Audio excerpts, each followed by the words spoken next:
Laki mana baatee lamni reeffa kee fuudhee galu waaqayyo tiksee sii ta'eera. Tiksee mana keessa. Ila asitti bal'ifata argina jechuudha. Nama amaneen harkaa fuudhee baattee karaatti martoonni tiksee kee darbata.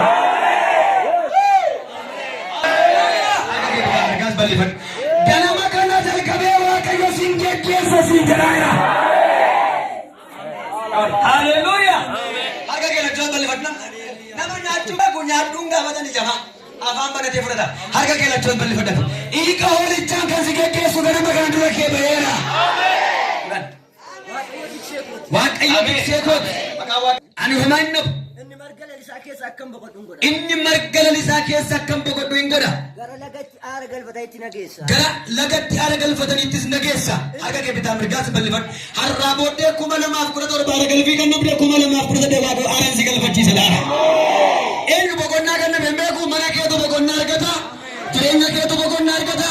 Karaa keetu boqonnaa argata. Hafuura keetu boqonnaa argata. Nama tokkotu ba'ee waaqayyo boqonnaa laataa hin jedhaa.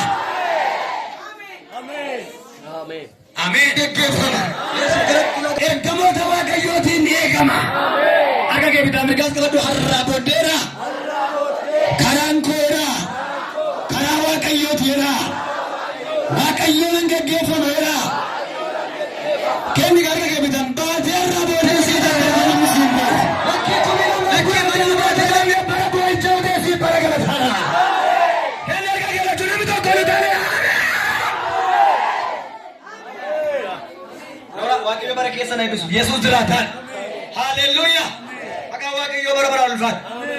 Yesuus jiraataa itti fufi eeshi. Ani bowwaa dukkanaa sodaachisaa keessa yoo deeme iyyuu. Hamaan raawwatee natti dhufa jedhee maal hin ta'u?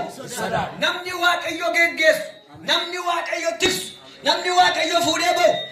Hamaan jira jedhee bitaan mirgasaa. Haa jiraatu hamaan jira jedhee sodaatu. Maaliif kan isa fuudhee ka'e waaqayyo isa jiraataan. 2018 waajjii haaraan sii baasa.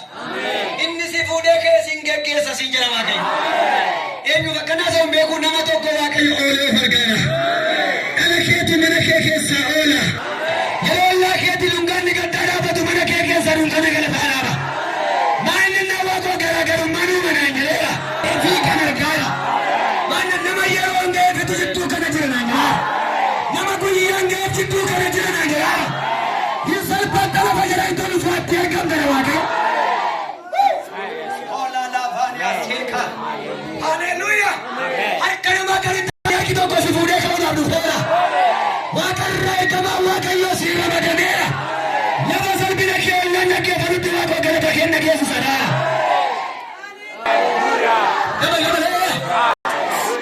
Ol kaasaa waaqayyo tiksee kooteera. Inni na eegaera. Inni na wajjin jireera. Namni tokko kana waaqayyo geggeessumu bara baraan karaan kee qajeelaa ta'a. Maaliif waaqayyotu si geggeessa ka? Waaqayyotu tiksee kee amanamaadha. Waaqayyotu karaa kee babboonamee jira. Waaqayyotu jireenya kee ramadamee jira. Hinduutu waaqayyoo tiksee dhugaadha yaa'e. Kiristoonni otoo jiranii waaqoo si fuudheen kaadhaa'e. Ameen. Bowwaa dukkanaa sodaachisaa keessa noo deemellee hamaan natti dhufa jedhee maal hin ta'u? Sodaadha. Eeshi uleen kee dadhaabbanni kee? Ati na wajjin jirta. Uleen kee dadhaabbanni kee ana hin jabeessu. Uleen kee dadhaabbanni kee ana hin jajjabeessu. Harki taphata mirgaas bal'ifadha. Harki si jajjabeessu ganama kana nama lafarraa ta'uu hin taane, ollaadhaa ta'uu hin taane, fira Ameerikaa ta'uu hin taane, Kanaadaarraa ta'uu hin taane, harki si jajjabeessu waaqarraa harka si qabuudhaaf si jajjabeessu. Namni tokko amantii rakkisaa seetu bal'ifadha. Harki harka qabee si jajjabeessu. Harki harka qabee lafaa si kaasu. Harki seenaa kee geeddaru. Harki jireenya kee lafaa kaasee haareessu. Harki tokko bantii waaqaa keessaa si ga'eera. Harka biraa miti jamaa dhaggeeffadhu. Harka namaa miti dhaggeeffadhu. Harka harka qabee rakkina keessaa si baasu si dhufeera. Akka bargarteen ta'u barri kee kun bara waaqoo si geggeessu ta'a. Sheetala baadiyyaa seeqa. Bara waaqoo si geggeessu afaan jalloota sirraa cufaa karaa si bana. Bara waaqoo si geggeessu isa siin qajeelle qajeelchee si adeemsisa.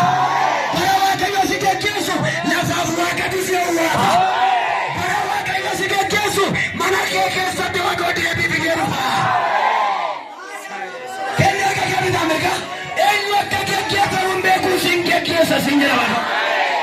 akkasare eonan Lord enan galgala tokkotti waaqayyo dubbii gara galchame amen nama mootii jaalatu maaltu nama farda mootii fi amen nama fannoon qophaa'e nama du'aaf qophaa'e harka kee bitaa mirga bal'ifata nama waaqayyo eeguutu dingataayyatu ina nama shariira labsiin deebi'ee labsiina harka kee bitaa mirga tiraasii labsiin narraa ka'eera haase